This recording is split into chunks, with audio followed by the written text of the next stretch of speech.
From Boca Raton to the Palm Beaches and the Treasure Coast, you're watching CBS 12's Good Morning South Florida. Time now, 6:51. Getting mentally fit in 2011. I'd like to welcome in mental toughness coach Steve Seibold. Good morning, sir. Hey, good morning. Good to meet you. Nice to meet you. So, you're the author of the book. I'm looking here. Die Fat or Get Tough, 101 Differences in Thinking Between Fat People and Fit People. What's the difference?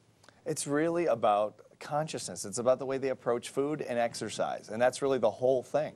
I mean, it's really about focusing on what makes you fit and healthy as opposed to fat and lethargic and unhealthy. So how do you get mentally tough?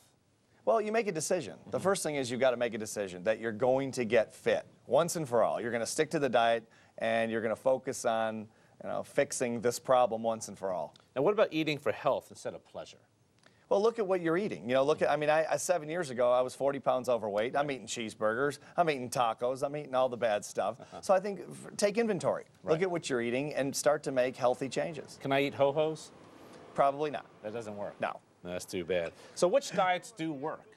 They all work. They all work. And we're all told. But look at these people. Do these diets work? Well, How? they don't work.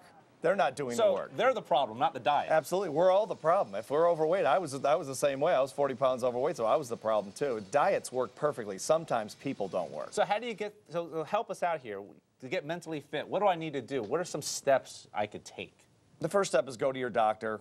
Tell him what the problem is. Obviously, he or she knows, and say, put me on a great diet, a healthy diet, something safe, exercise program as well, and get started tomorrow, right away, as soon as you get approval from your doctor. How did you see the light when you decided, hey, I'm 40 pounds more than where I want to be? What did you do? I went to a wedding, and people friends I hadn't seen in about 5 years, and they said, oh, Steve, oh yeah, it's Steve, it was just a total vanity play. I just was embarrassed, and I thought, okay, this is ridiculous. I'm a mental toughness coach. I need to fix it. So you knew right then and there? Yeah, I was just embarrassed. How does one become a mental toughness coach? Well, I studied this for about, this is my 27th year now, unbelievably. And so I've studied, this. I've studied the field of, of mental training for a long time, and you get it down, so. If there's one thing you want people to know about being fit, it's what?